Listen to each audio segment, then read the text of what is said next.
kingdom come. This is my kingdom come.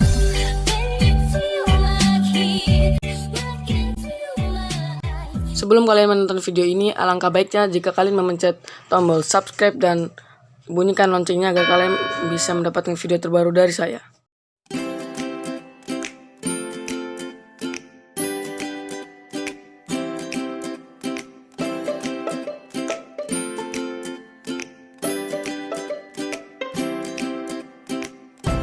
Gambar di samping menampilkan sistem reproduksi pada pria. Berikut adalah nama-nama serta fungsi dari tiap organ. Yang pertama adalah penis. Penis berfungsi sebagai saluran kencing atau urin sekaligus tempat keluarnya sperma. Yang kedua adalah skotum. Skotum berperan untuk menjaga suhu testis agar sesuai untuk memproduksi sperma. Pada skotum terdapat 2 buah testis. Yang ketiga adalah testis.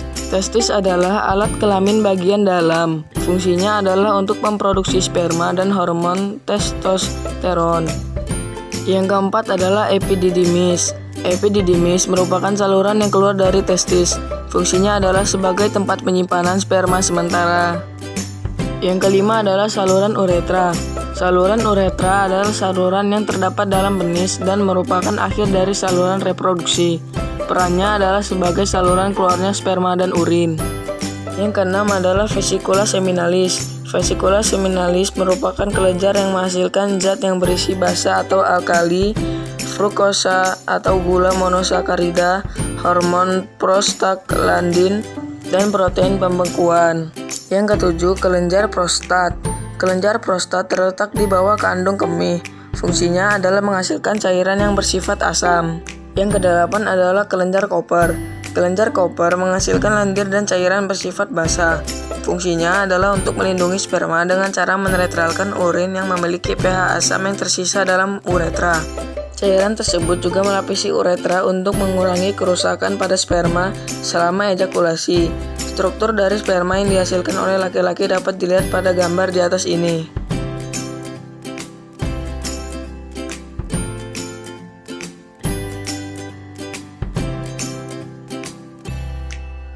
Gambar di samping menampilkan sistem reproduksi pada wanita secara sederhana. Berikut adalah nama-nama organ beserta fungsinya. Yang pertama adalah vagina. Vagina adalah saluran yang menghubungkan lingkungan luar dengan rahim sekaligus tempat mengalirnya darah, menstruasi, dan saluran keluarnya bayi. Yang kedua adalah serviks. Serviks merupakan struktur rahim bagian bawah yang menyempit dan membuka ke arah vagina. Yang ketiga adalah saluran telur. Saluran telur atau tuba fallopi atau oviduk terdapat sepasang di tiap tubuh perempuan, yaitu di kanan dan kiri. Oviduk memanjang ke arah samping dari uterus. Fungsinya adalah membawa sel telur dari infundibulum ke rahim. Pada saluran inilah terjadi fertilisasi atau pembuahan. Yang keempat adalah indung telur. Indung telur merupakan tempat kumpulan sel yang disebut folikel. Di dalam folikel, sel telur atau ovum dikembangkan. Folikel juga menghasilkan hormon perempuan, yaitu estrogen dan progesteron. Yang kelima adalah rahim. Rahim berfungsi sebagai tempat berkembangnya janin setelah sel telur dibuahi oleh sel sperma. Dinding rahim atau endometrium berperan dalam pembentukan plasenta.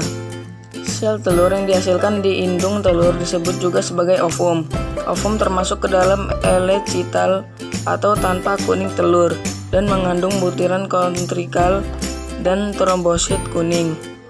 Struktur ovum terdiri dari membran vitellin, zona pellucida, dan corona radiata. Membran vitellin adalah selaput tipis transparan yang membungkus sel telur. Sementara itu, zona pellucida adalah membran transparan tebal yang terletak di atas membran vitellin. Corona radiata adalah membran tebal terluar yang dibentuk oleh sel-sel folikel. Kista berisi cairan tempat ovum berkembang dikenal sebagai folikel gravian. Itulah penjelasan materi tentang alat reproduksi manusia dari saya. Saya Muhammad Ilham Rasidin undur diri. Wassalamualaikum warahmatullahi wabarakatuh.